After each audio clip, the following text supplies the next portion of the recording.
There's a seed of peace in my soul, a little seed of peace in my soul.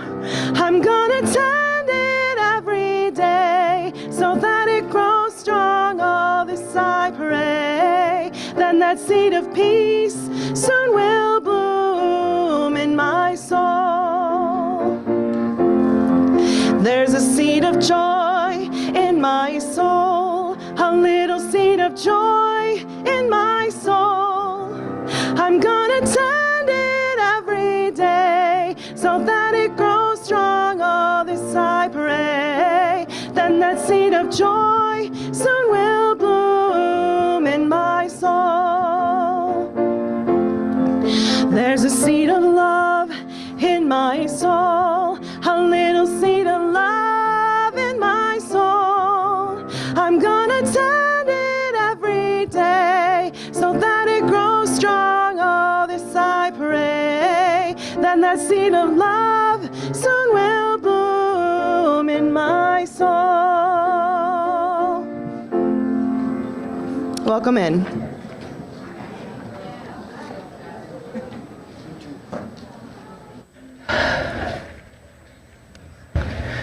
One of our core values here at People's Church is transformation.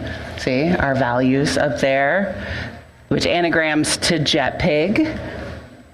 So the T in our jet pig is our promise that we will always be growing and changing and seeking new truth, both as individuals and together. We are not done. We have not yet arrived at the final truth, period. We are learning and we are growing and we will continue to change. And part of how we do this together is by honoring our questions. So today is our annual-ish question service where I invite everyone who is with us to submit questions. That's what the little pieces of paper are for. And I will respond to them later in the service. But you don't need to worry about that just yet. But today is a day to celebrate our promise that we are not yet done, and we will keep growing and keep changing and keep transforming together. So come, let us gather together. Come, let us worship together. Good morning and welcome. I'm Gordon Bullar, a member of the People's Church Sunday Service Committee. I want to welcome you to, as Reverend Rachel indicated, a service where questions will be asked. And we come together to learn more about being human. And part of that, from some perspectives, is asking the right questions. If we don't have all the answers, we're going to study something about the questions we might ask today. So People's Church is a member of the Unitarian Universalist Association. I'd like you to welcome you to our service here today.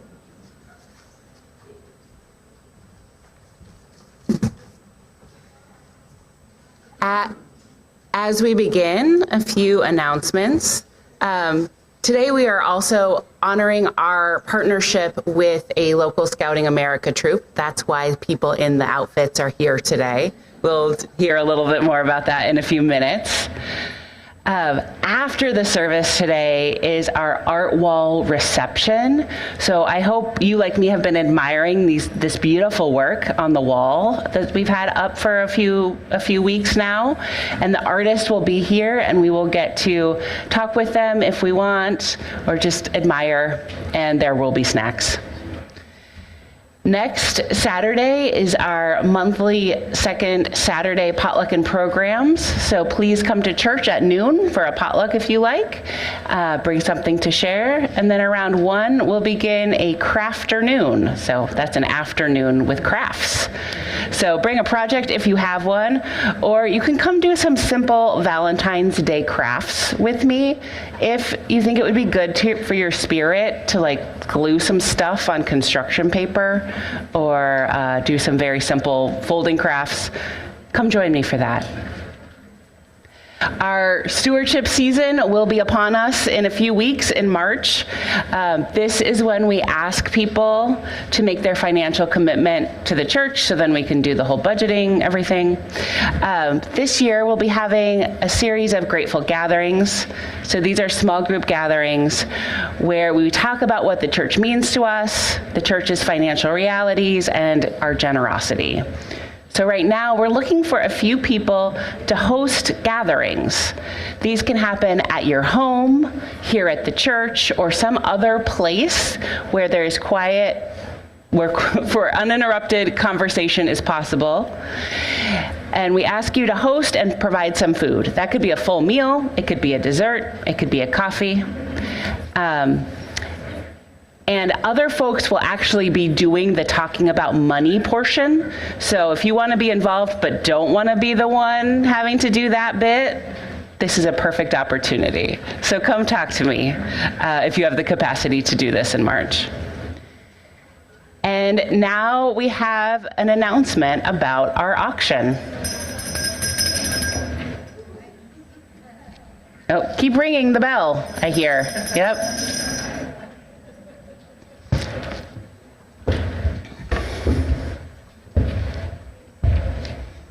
What was that? It's the bell. Why? It's the bell to. It's the bell to say. Well, no, we don't. It's the bell to say the microphone's working. It's the bell to say the start of the auction has happened. Oh my gosh. What's the matter, Donna? Oh my gosh, I've been so busy entering all these wonderful items. I've been working my fingers to the bone. I want you to know. I forgot to enter my own. Is it too late? No, it is not, Donna. You are in luck. The auction is going to run through the 22nd of this month, and if you all of a sudden decide, well, I want to put something on, you can still put it on. Oh, absolutely wonderful. Make sure you check out the tables and the foyer. There are so many amazing things 72 this year. right now, 72 different things. 73 when I remember to do mine. So, and I know that there's a few more that ask, but yes, if you want to put something on, just fill the form out. If you send an email to Donna and I alerting us, then we can get it on quickly, but we will continue to check. But again, thank you to all the people that have supported us and put items on for bid. Thank you. and bid.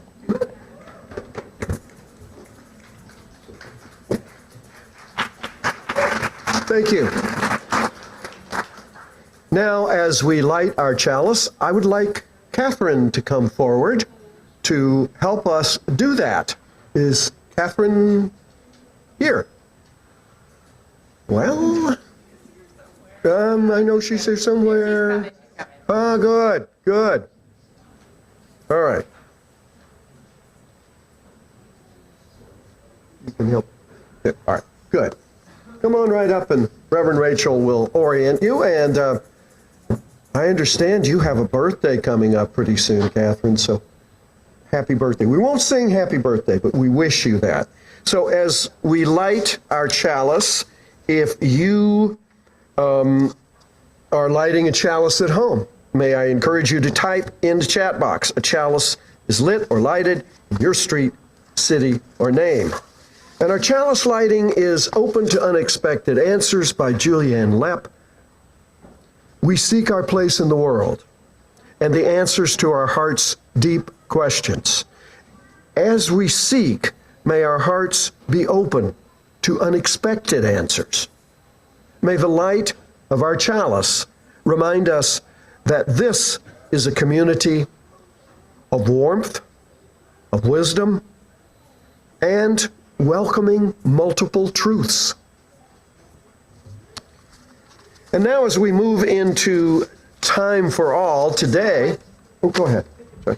In addition to our chalice here at People's Church, we have many people joining us on Zoom on this cold winter morning, and they are joining us from Illinois, Richland Township, Lawton, Galesburg, Gull Road, Cherry Street, Oshtemo, Parkview Hills, on Munson Lake near Grand Junction, Brook Drive, Martin, Michigan, the Millwood neighborhood, and Marshall, Michigan. What a gift it is that we can all be together in time and in spirit, even when we are not all in the same place. And Battle Creek.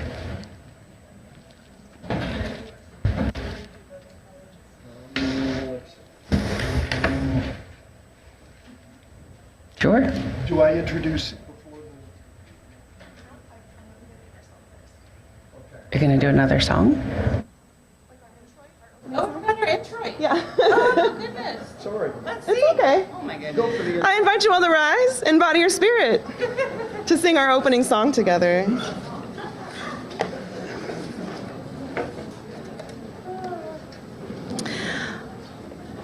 Couple of parts to this song.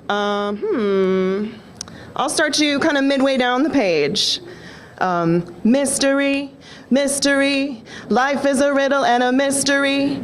Mystery, mystery, life is a riddle and a mystery. Mystery, life is a riddle and a mystery. Where do we come from? What are we? Where are we going? Where do we come from? What are we? Where are we going? This part, this side, do that part. Ready? Yep. Where do we come from? What are we? Where are we going? Where do we come from? What are we? Where are we? Now just you.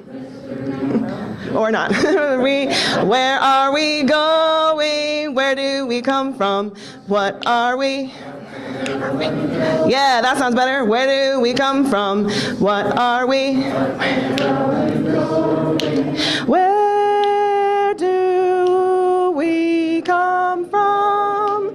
Where do we come from?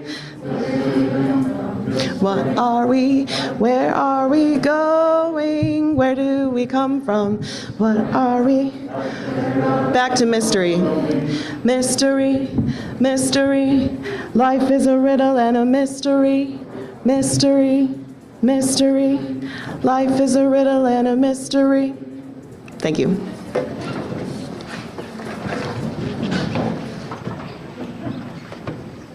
A little over a year and a half ago, People's Church, the board, made a decision to host the Scout Troop 292 of Scouting America, as it's now known. And today, across the country, this is National Scout Sunday. So you see before you several scouts and scout leaders dressed in their uniforms, with their patches on, and I know most of them are going to be from the troop that we host here, Troop 292. I don't know if there are any others. We'd like to point out their presence if they are, but nevertheless, it's Scout Sunday, and I thought it very appropriate to hear a few words from the Scoutmaster of Troop 292, and that would be Scoutmaster Jason Frink. Could you come forward, Jason, and say a few words? Thank you.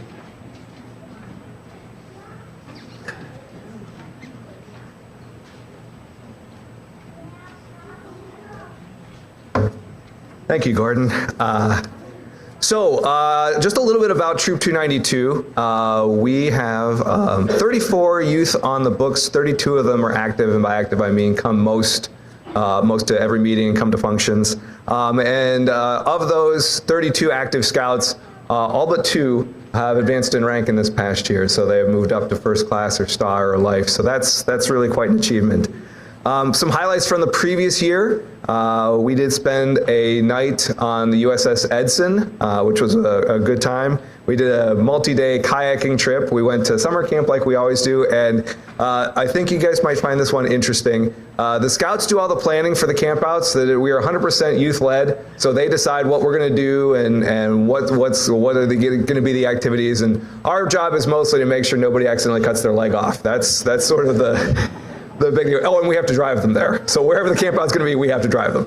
But yeah, so they planned this November. They planned a David Bowie themed campout. They wanted to do Space Oddity and go up to the Dark Sky Park and listen to David Bowie songs and listen to this and look at the stars. And I'm like, that's all right, you guys, rock on. We do have some fun stuff coming up. We are going to be going to Eagle Caves in Wisconsin, which is awesome. They basically, to the scouts, they open up the whole caving system, and the scouts can, as long as they're using the buddy system, can explore wherever they want to. It's a multi-level cave system, very cool. We're going to be backpacking Pictured Rocks. And then in September, we're going to be going back to the Scout Brigade of Fort George in Ontario, where the Scouts get to participate in sort of a Revolutionary War camp. And it was, yes, I can see Aislinn right there nodding her head like, that's so fun. So, yes. So that's some stuff coming up. And then in 2027, the troop is going to be taking 2 crews to Philmont in New Mexico for a 12-day backpacking adventure in the Sangre de Cristo Mountains. So some really neat stuff coming up. I don't know, it's interesting, I don't know in the news whether this is something that's popped on other people's news, but there is some discussion right now about Department of Defense cutting ties with the Scouting America because we're too woke, evidently. So I just wanted to let you know that within the scouting community, we're not hearing any great clamor to move backwards in our diversity efforts. And I think that's pretty great.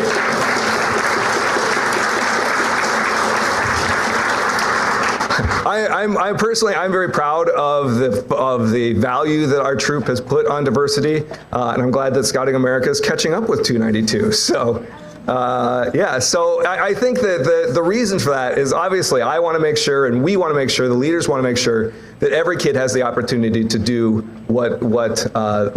to experience all that Scouting has to offer, right? But I think even more importantly, as Scouting as a leadership organization, is that we are training leaders who not only are not afraid of diversity, but understand the power in diversity. And I think preparing leaders for the future that have that mindset, that value, and that understanding, I think is probably the most powerful thing. It's good that they know how to tie knots, right?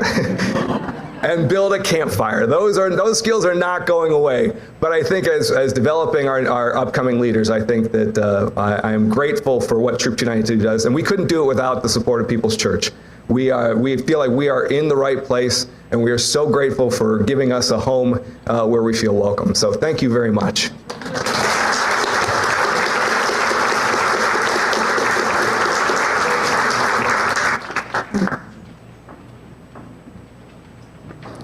Now is the time, there we go. Now is the time that the children and teachers will leave for their classes, as far as I know.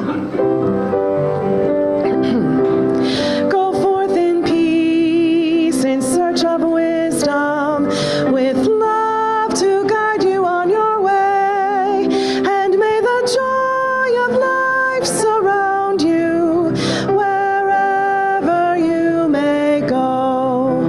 Go forth in peace, in search of wisdom, with love to guide you on your way, and may the joy of life surround you wherever you may go. People's people are generous people. You are generous with your time, with your talent, as we can see from all of the things being offered in our auction.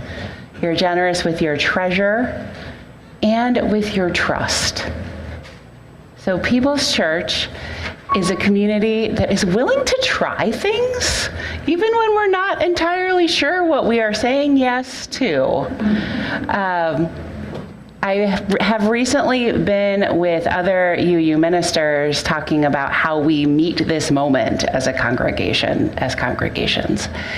And the thing that just kept ringing true about us, sometimes about other people too, but also about us, was that we are flexible and we are willing to try new things when those things seem like the right thing to do.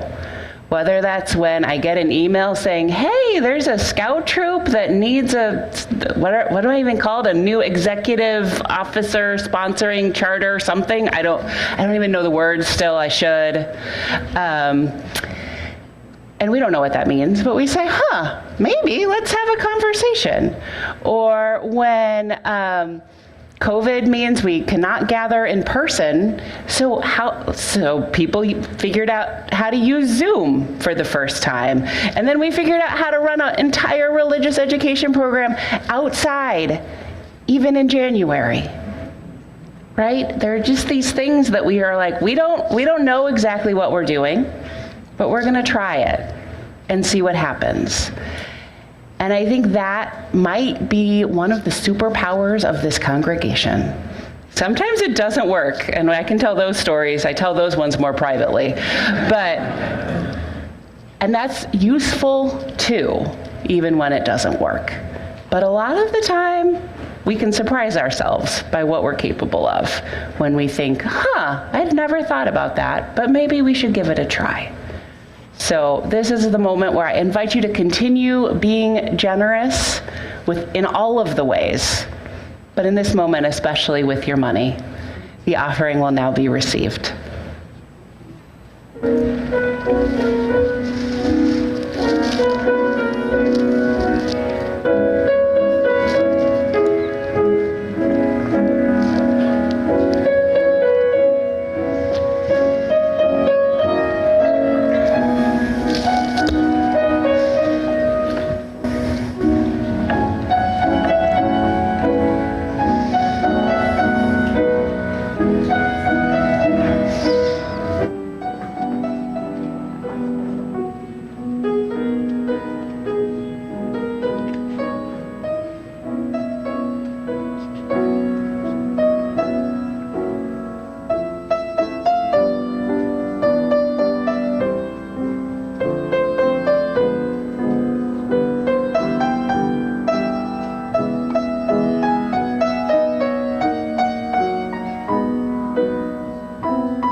Please join with me in giving thanks for all that sustains us. From the countless gifts we have each been given, gifts of life and love and sustenance, we bring these small portions to share in the works of love which none of us can accomplish alone.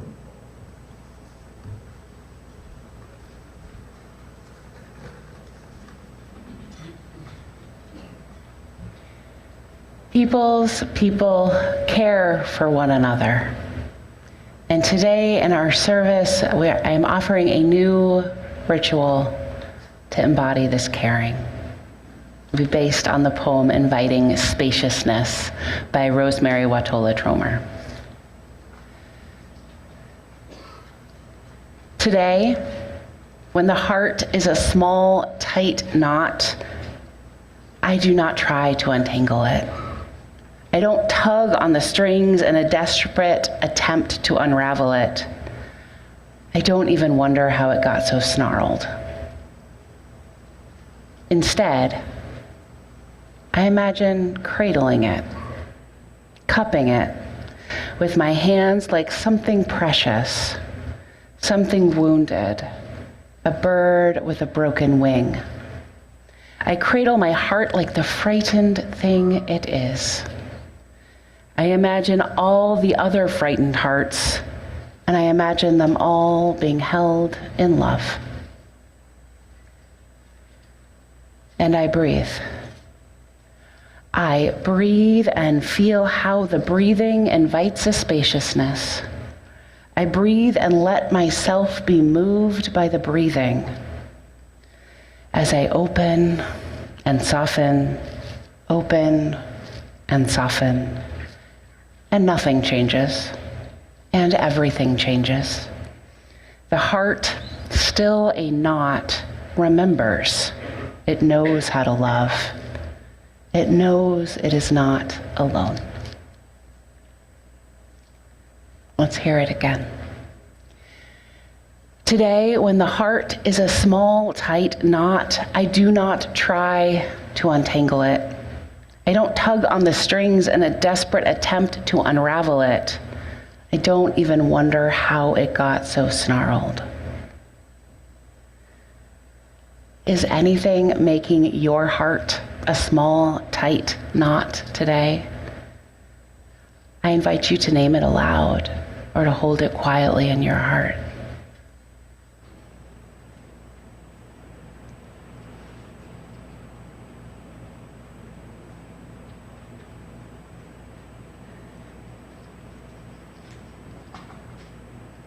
Instead, I imagine cradling it, cupping it with my hands like something precious, something wounded, a bird with a broken wing. I cradle my heart like the frightened thing it is.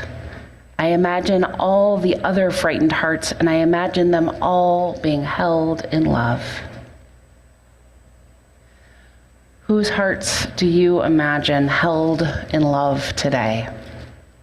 I invite you to name them aloud or hold them quietly in your heart.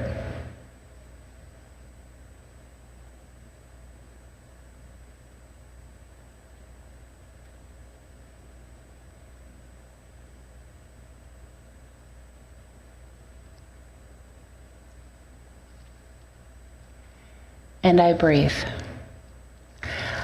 I breathe and feel how the breathing invites a spaciousness. I breathe and let myself be moved by the breathing as I open and soften. Open and soften. And nothing changes. And everything changes. The heart, still a knot, remembers it knows how to love. It knows it is not alone. Who or what in these days is reminding you how to love, is reminding you that you are not alone? I invite you to name that aloud or hold it quietly in your heart.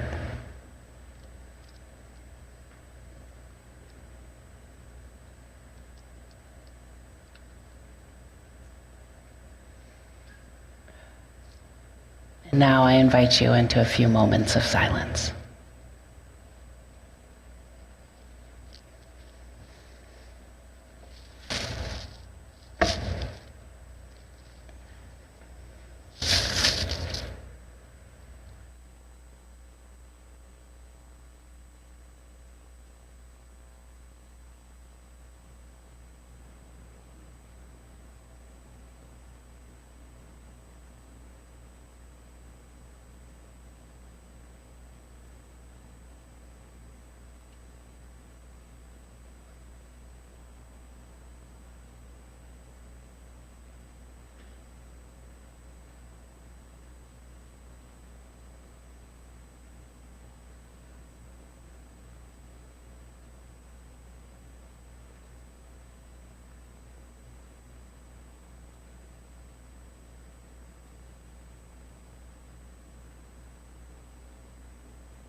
I know this rose will open.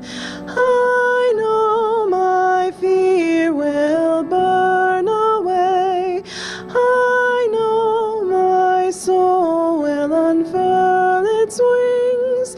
I know this rose will open. I know this this rose will open. I know my fear will burn away. I know my soul will unfurl its wings. I know this rose will open. I know this rose will open. I know my fear will burn away. I know my soul will unfurl its wings. I know this rose will open.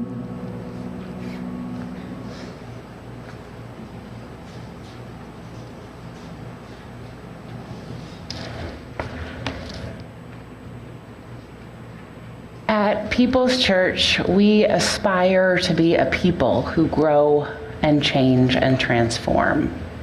We are a people who wonder and ask questions. The free and responsible search for truth and meaning is core to our tradition. And so for this reason, we are making questions a focus.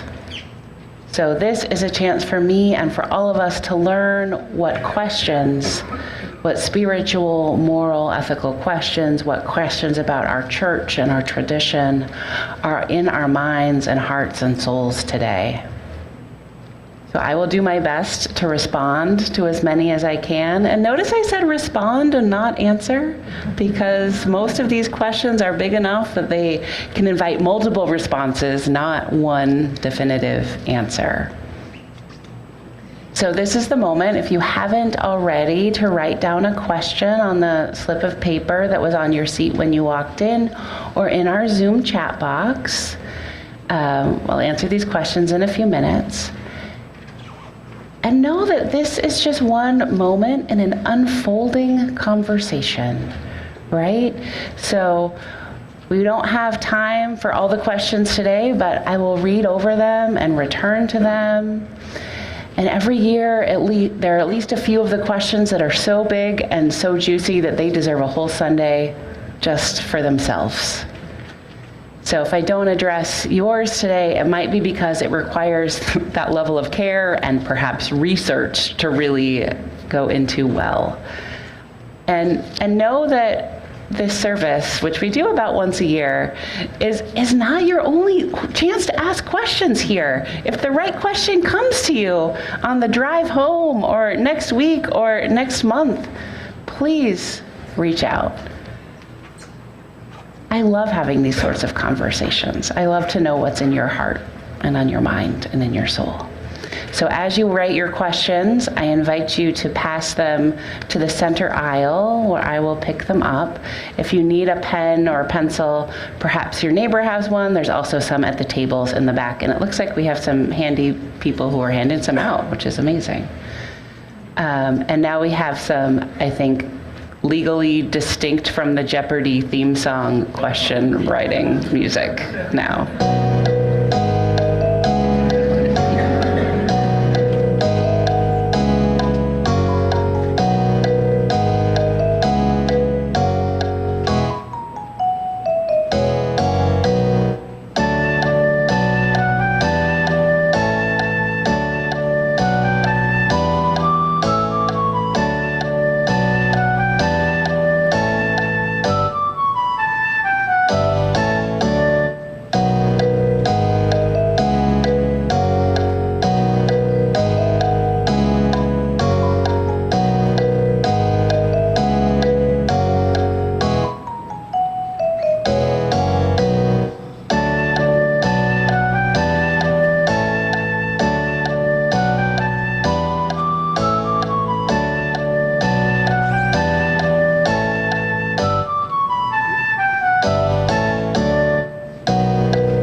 to share with you. The first one is finding new questions. They're all related to questions, you might have guessed, from The Sage's Tao Te Ching by William Martin. We have ceased trying to tie up all loose ends. We have discovered that life does not need to be neat. We have more questions than answers, and this is a great delight to us.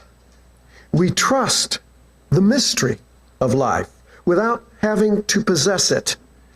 We cherish the feeling of awe that has grown within our soul. Some see answers as strong and questions as weak. Successful politicians have all the answers.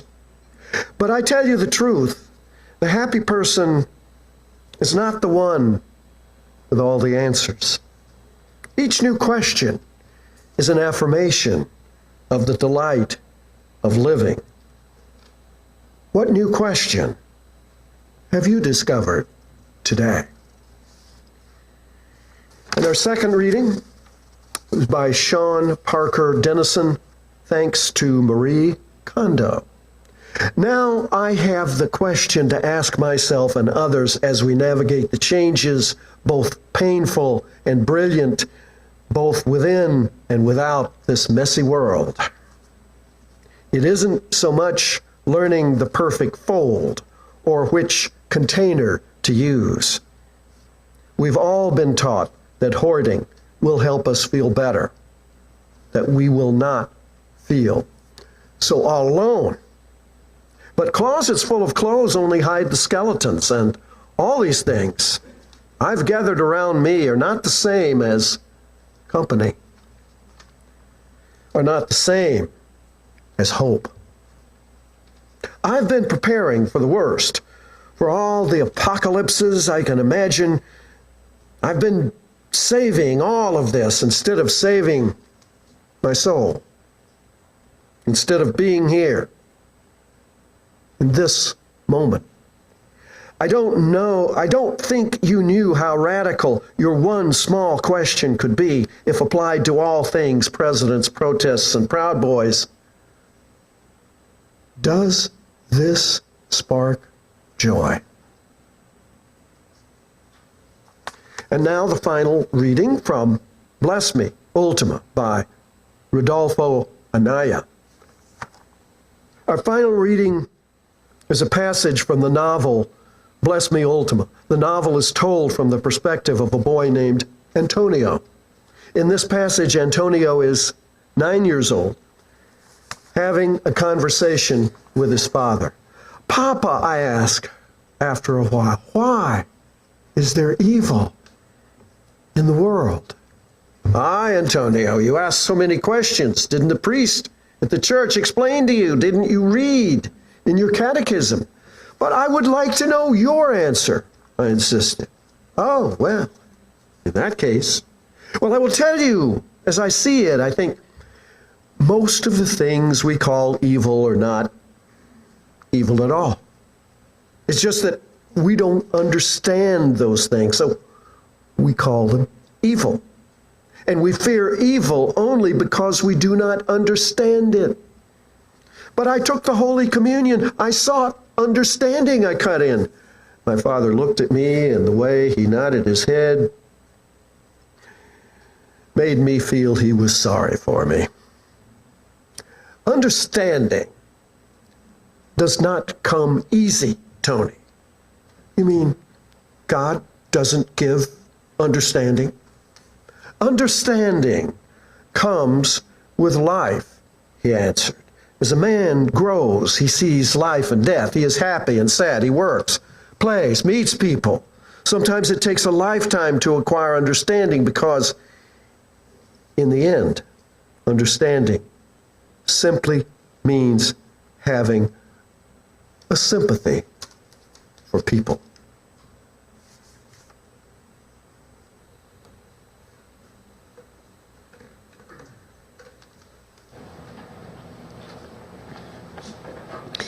All right, I invite you to rise and body your spirit to sing this next song together.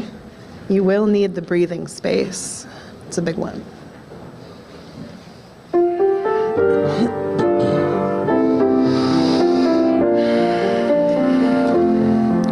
We laugh, we cry, we live, we die, we dance, we sing our song. We need to feel there's something here to which we can belong. We need to feel the freedom just to have some time alone. But most of all, we need close friends we can call our very own. And we believe in life and in the strength of love. And we have found our need to be together. We have our hearts to give, we have our thoughts to receive, and we believe that sharing is an answer. A child is born among us and we feel a special glow. We see time's endless journey as we watch the baby grow. We thrill to hear imagination freely running wild. We dedicate our minds and hearts to the spirit of this child, and we believe in life and in the strength of love, and we have found a time being together. And with the grace of age, we share the wonder of youth, and we believe that growing is an answer. Our lives are full of wonder, and our time is very brief.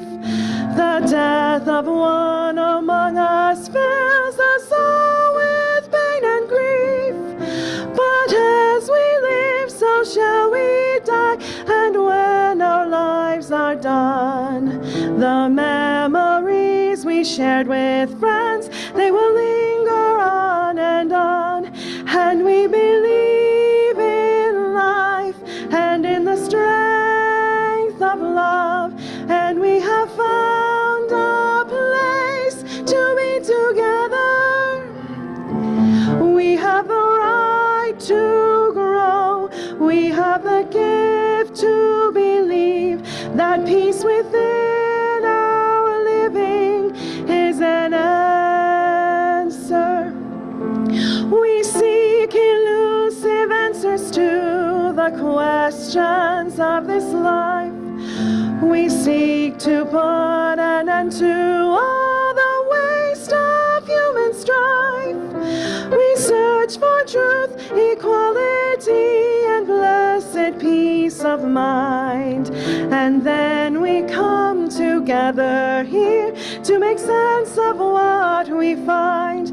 And we believe in life and in the strength of love. And we have found a joy being together. And in our search for peace, maybe we'll finally see, even to question truly is an answer.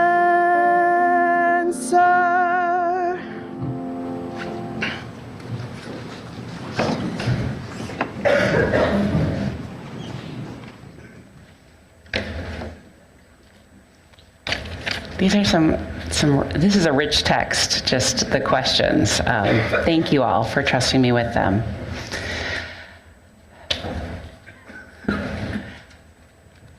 Talk to us about your fashion on Sunday. What is with the scarf and the thing? It's a great question. Someone asked me this just the other day, too. So this is called a stole.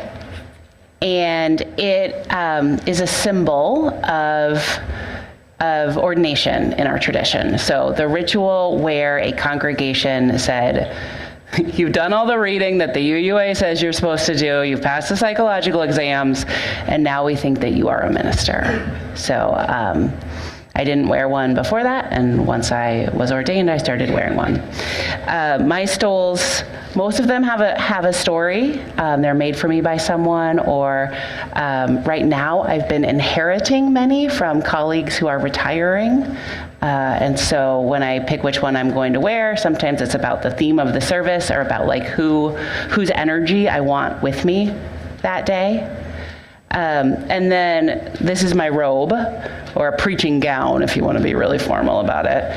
And this is really about fashion. So it always has a pocket, and I need a pocket for the microphone. And those of you who wear feminine clothing know that that is not a guarantee.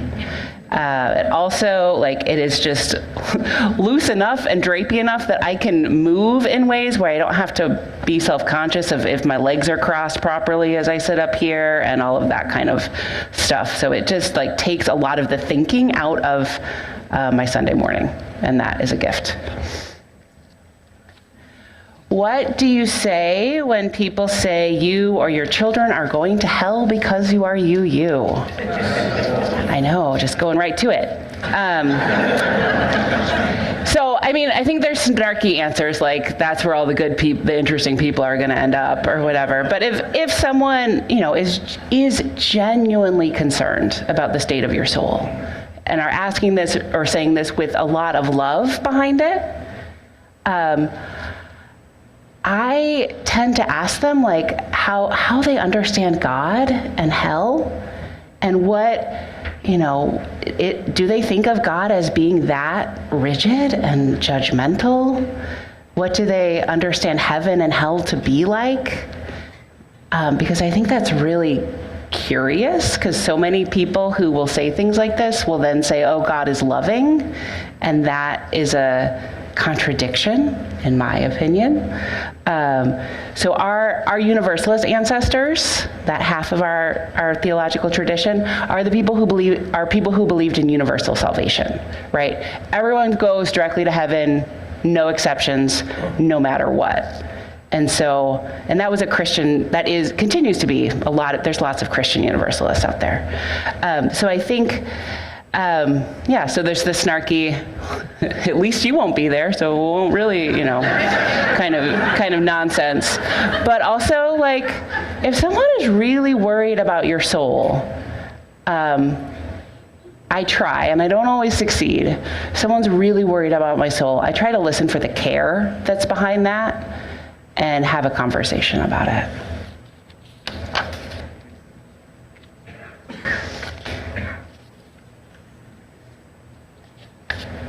It's our first time here. What's the most important thing we should know? It's a great question, too. I think the thing that makes People's Church such a special congregation, in contrast to so many other congregations, is here we don't all believe the same thing, and we don't expect people to act like they all believe the same thing, right? I don't think there's any religious congregation in the world where everyone believes the same thing, but they might all have to recite the same creeds or something like that.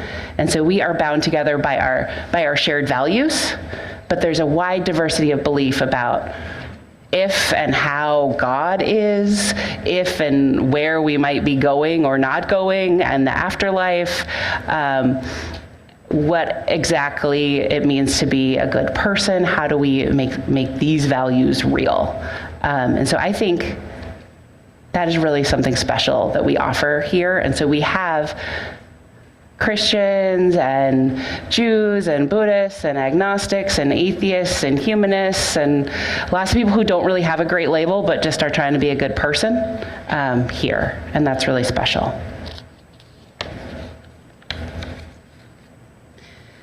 How do you start to heal generations of religious trauma?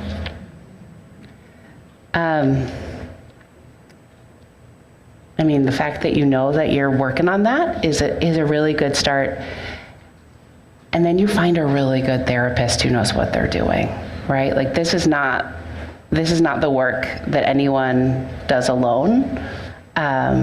You need a pro alongside you.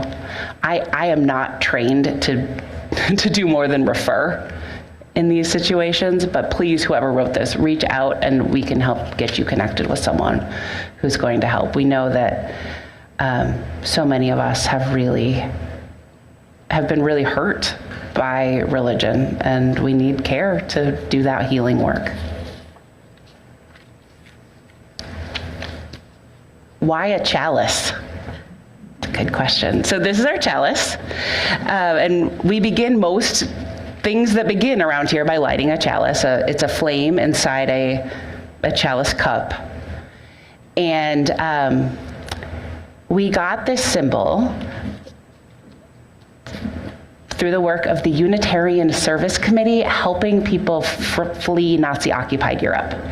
They needed documents that looked official, and they hired an artist to design them, and he designed it with the chalice on it, which has echoes of a flaming chalice, which has echoes of previous religious symbolism. And so it became the thing that they were using on documents. Then it became the logo of the Unitarian Service Committee, which is a partner organization of our denominational body that does service work. Then it became a symbol of the American Unitarian Association and the Unitarian Universalist Association when they consolidated. And only after it was the logo for decades did it become a ritual object, which is just such a weird journey, right? That's not usually how that goes. Usually the logo, it reflects a practice, but in this case, the logo became the practice. Beginning in the 1980s. And so now it's an almost universal practice within Unitarian Universalism, as close to universal as we get. On a related question, where can I get a chalice from home? I have a collection of them in my office that I'm happy to give out. We have a few thrifters in the congregation who are always looking for the right shaped candy bowl that can be repurposed, because that we have found is the way to get a chalice out for a bargain, is to go to the Goodwill and see if there's a good egg cup or candy dish. There's also potters who make them and other people like that. So if you go onto Etsy or anything like that, yeah. I'm in the very quick answer section. Do we have hymnal books? We do. They're in the way back by the main entrance. There's a shelf. You can grab them if you want to have hymnal books to sing from. Someone's going to be our model of hymnal books. Look. I feel like I should do some Bob Barker banter right now. See, they have hymns in them. If you're someone who can read music and wants to do that, they are there. Please use them. We have found that historically we would put them out on every seat, every other seat, and most of them would just spend most of the service on the floor. So they are there. Please use them. Not every hymn we sing is in there. The one we're going to sing later is not. It has to be a number below 1,000 to be in the hymnal book. And the UUA also just released a new digital hymnal that we're starting to explore. And so that will have printed sheet music that we will, let us know if you like the notes, and we can work with you on that. We know not everybody learns music that way. Can we have a lot more potlucks, please? Yes, we can. So to have a potluck, we need 3 to 4 people to say, I can help make a potluck happen, which includes making sure dishes get washed and tables set up. And then if you have your team of a few people and talk to Eli, our church administrator, and put it on the calendar, then it's a potluck. And we'll do communications and all of that. So you have my permission to schedule them as often as you think is possible. It would be great to have more potlucks. How do we talk to kids about what they see or hear today?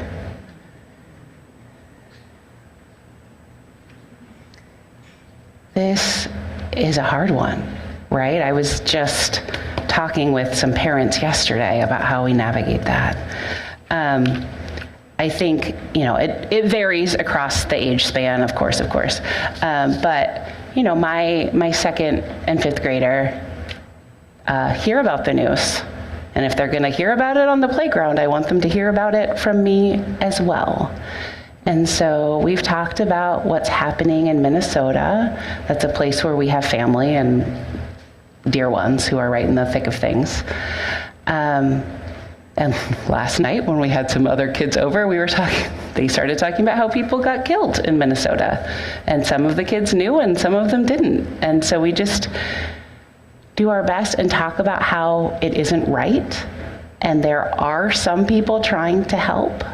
And it is a time for all of us to be courageous and to just follow the children's lead when you're having the conversations, right? Like, they know some things and they'll ask about some things and they won't ask about some other things. So I don't need to go into every detail about everything.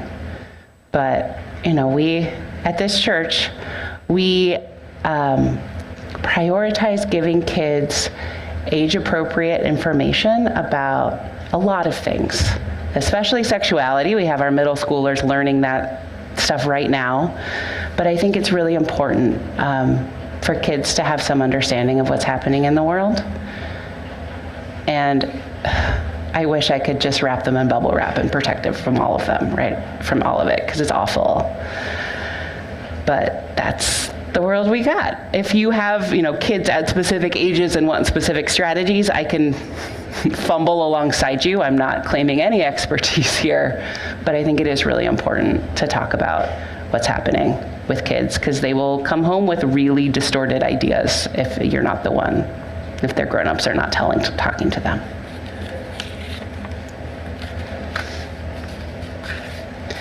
How can Unitarian Universalism reach the nones generation? So this is nones, N-O-N-E-S. So if you look at demographics and people who study religious demographics, the fastest growing religious group is people with no religious affiliation. And we have some things to offer that. We're not a great fit for every religious nun, because we offer church, and that's not what all of them are looking for. But the most effective evangelizing strategy at People's Church that I know is when people name that they go to church with people in their lives. It doesn't have to be I think you're going to hell if you don't come with me. Just when someone says, how was your weekend? In addition to saying, oh, I saw this new movie, or I tried out this new thing, you could say, oh, and the music at church was really good, or oh, I've been thinking about this poem, or just work it into casual conversation so people know that church is something. And if they know that you are not scary, maybe the church is not scary. I've slowly evangelized about a third of my neighborhood by being not scary. And then when people want church, they show up. When we've asked people, the people who are named most in our new member conversations, it's always like, oh yeah, I just tell them that my church exists and I'm there sometimes. But I think we do have, there are a lot of people who are really hungry for community right now. And church and religious congregations that don't use the word church are places where where people can show up and make connections with people of different generations and different experiences, who are bound together by something shared, like these values.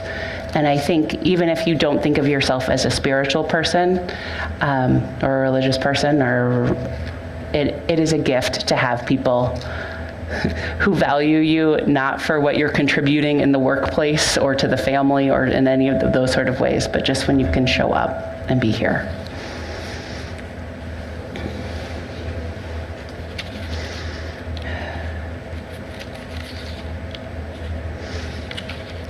Is there a place for prayer for agnostics and atheists and Unitarian Universalists and Unitarian Universalism? If God is not involved in our lives, where does prayer fit? So, for me, who I dabble in prayer, I'm not a big prayer, but I pray sometimes. It's really about what it does for me rather than what it does for anything beyond me. So I think the line between what is prayer and what is meditation can get kind of squashy. But for me, I'm not, like, I don't think the divine, God, whatever is out there, works like Santa, where you can just ask and things happen, and that's how prayer is. But I think the practice of focusing, like stilling my own heart and body and envisioning what I want to unfold, what I need, what I'm hoping for in the world, what I'm hoping for someone else, helps me be able to make it so. Right? Like I don't have a theology of prayer where it's about having your wishes granted, but it's about focusing and centering your own self, and having a stronger attention and intention to move forward. So I think if that's how you want to define prayer, like I think that works for atheists and agnostics as well. And if the word prayer is just not for you, you have my full permission to throw it in the garbage, personally. Not for everyone else.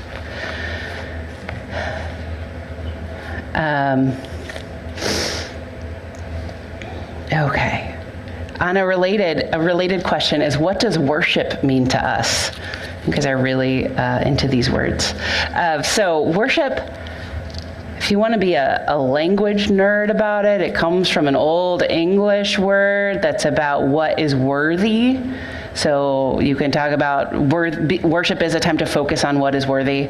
I think of it as a time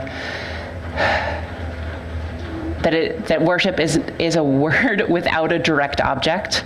In Unitarian Universalism, we are not worshiping at someone or to something, but we are gathering together to hopefully connect to what is most important within us and between us and beyond us, and then move out into the world better equipped to live into these things we say we believe, with teammates in that work.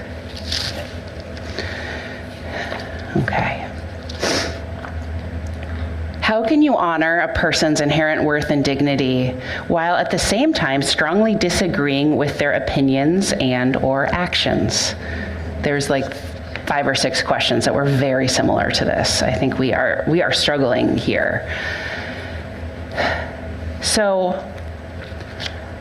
one of the things that someone smarter than me said that I've been thinking about for a few years is about how no one comes into violence for the first time as a perpetrator. Like almost all of us, if we have experiences of violence or become perpetrators of violence, we're at first victimized. And so when someone is doing something awful, I try to think of them as that smaller, weaker version of themselves that had something awful happen to them, and that is able to unlock a bit more compassion for me, right? Which doesn't mean I'm saying, that what they're doing is fine or it doesn't deserve consequences. But I think to remember that everybody was a baby when they started, and that we all have that in us somewhere. And so we all have inherent worth and inherent dignity, which is not blanket permission to do whatever you want or to act in cruel and awful ways. But our faith does call us to remember that inherent worth and inherent dignity that is at everyone's core. And I think strongly disagreeing with opinions and actions can be a way of honoring that, right? Like if someone is, we think, inherently worthy and they're just being a tremendous jerk, helping them become slightly less tremendous in their jerkiness is a gift of care and love and hope to them, right? And I think there's different tactics depending on what it is with the opinions and the actions and it all. But I think the work of knowing that no one is beyond redemption, that none of us are defined by the worst thing we've ever done, and everyone has the option to change, is what our theological anthropology is, what our view of humanity is, that we are capable of so much good and so much bad simultaneously. And because we know of our great power, we can call one another to use it well.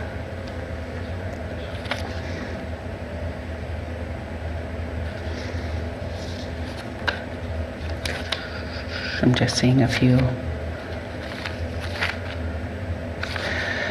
Okay. Bruce Marshall, this one's coming with citations, you guys, author of In Later Years, writes of the experience of mystery with a capital M. Have you or do you know UUs who have experienced this mystery? So this is mystery is also talking about like mystical experiences, like those moments of connection that is not rational, but where we feel that connection to something greater than ourselves. Can we do a quick show of hands? Who has had moments like that? So it's a pretty significant percentage of the congregation. So yeah, we've had these moments.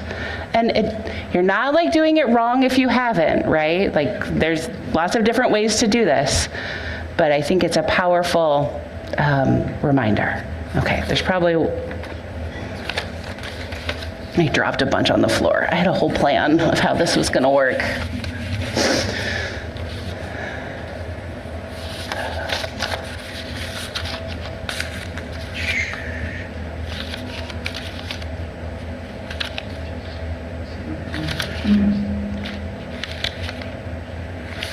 Okay. If reincarnation is real, what would you choose to return here as?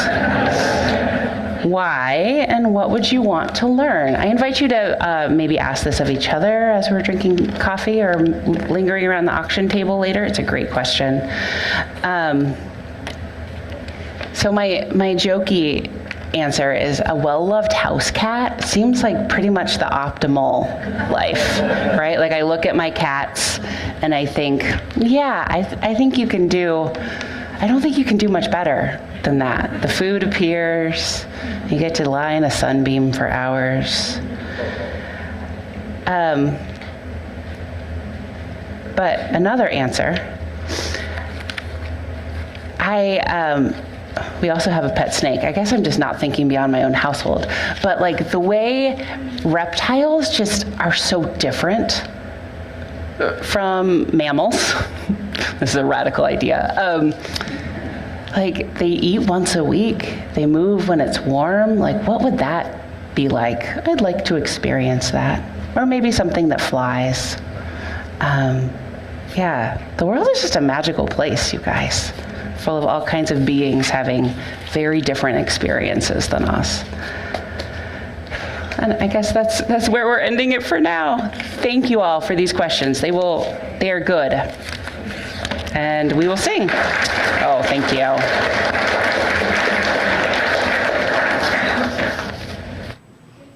you. One final time to rise to sing together.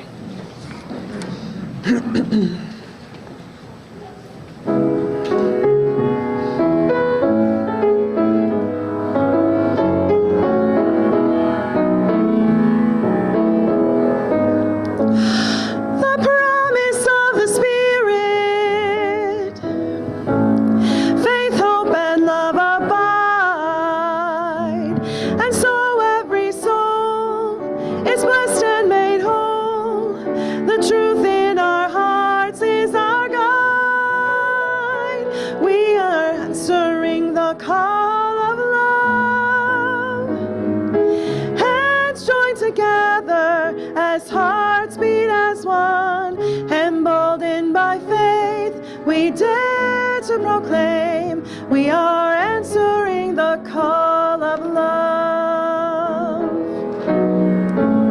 Sometimes we build a barrier to keep love tightly bound, corrupted by fear, unwilling to hear, denying the beauty we found.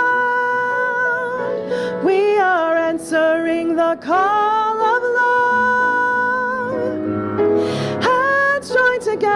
together as hearts beat as one, emboldened by faith, we dare to proclaim we are answering the call of love. A bright new day is dawning, when love will not divide.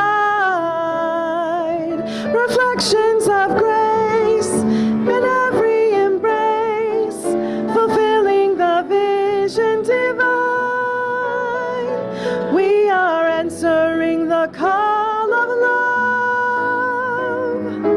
Hands joined together as hearts beat as one, emboldened by faith, we dare to proclaim we are answering the call of love. We are answering the call of love.